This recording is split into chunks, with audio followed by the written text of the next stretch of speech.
اللہ لا الہ الا هو الحی القیوم. یہ ایک آیت ایسی ہے جس کو آیت الکرسی کہتے ہیں.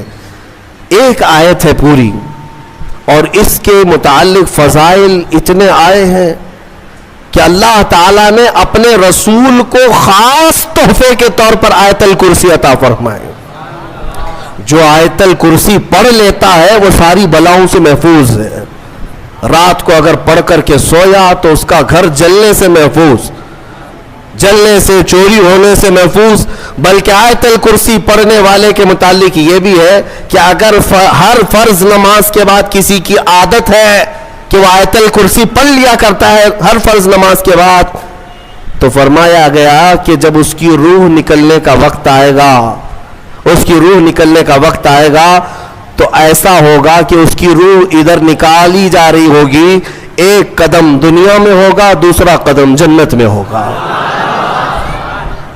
اور اس کی روح قبض کرنے کے لیے بھی یہ حکم آیا کہ اتنی آسانی کے ساتھ اس کی روح نکالی جائے گی کہ اسے اندازہ بھی نہیں ہوگا, پتہ بھی نہ چلے گا. آیت الکرسی پڑھنے کی عادت ڈالو, حفاظت کے لیے بھی, اور جو اللہ رب العزت سے بے پناہ محبت کرنا چاہتا ہے, اپنے رب سے بے پناہ محبت کر کے قریب ہونا چاہتا ہے, اسے آیت الکرسی کا ورد ضروری ہے. وہ جس قدر آیت الکرسی پڑھے گا مولا تعالیٰ اتنا قریب اس بندے کو کرتا جائے گا. اور ایک بات یاد رکھ لیں, الحمدللہ بچپن سے ہمیں بھی یہ عادت ہے, آیت الکرسی پڑھنے والے کی ایک اور فضیلت ہے کہ اسے پھر دوسری کرسی کی لالچ بھی نہیں آئے گی. ہاں, کرسی والوں کو میں یہ کہتا ہوں آیت الکرسی پڑھا کرو تاکہ یہ نحوست دل سے نکل جائے. یہ کرسی, وہ کرسی, وہ کرسی, یہ کرسی, کب تک کرسیوں کے پیچھے چلو گے؟ جس کے پاس آیت الکرسی ہو, جیسے دیکھو اجمیر کے خواجہ کی کرسی آج تک کوئی نہیں ہلاتا, کوئی نہیں ہلاتا, اور اس کرسی کے لیے کبھی الیکشن بھی نہیں ہوتا.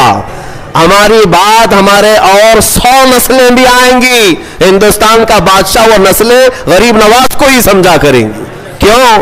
وہ آیت الکرسی والے بادشاہ ہیں. لہذا ہے سنی مسلمانوں, آیت الکرسی کا ورد رکھو. یہ کرسیوں کی لالچیں بھی بہت خطرناک ہوتی ہیں, بسا اوقات انسان کو کافر بنا دیتی ہیں, بسا اوقات انسان کو گمراہ کر دیتی ہیں.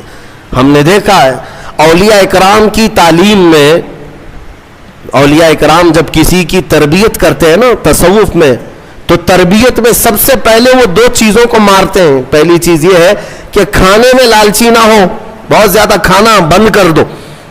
اگر کسی ولی کے دربار میں تربیت لینا ہے تو پہلی تربیت وہ یہ کرتے ہیں کھانے پر کنٹرول.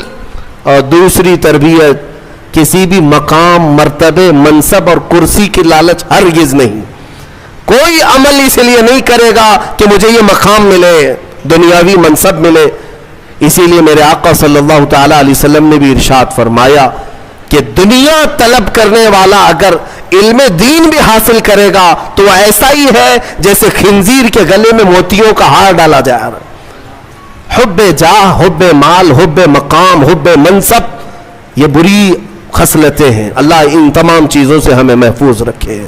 من رکع فرفع, حضور نے فرمایا جو جھک گیا اللہ اسے بلند کرتا ہے, اور جو اکڑ گیا اللہ اسے ہمیشہ ذلیل کرتا ہے. تو یہ کرسیاں ہی ہیں جو اکڑ پیدا کرتی ہیں. آیت الکرسی کا ورد ہمیشہ رکھو, بہت ساری چیزوں سے تمہیں محفوظ کر دے گی.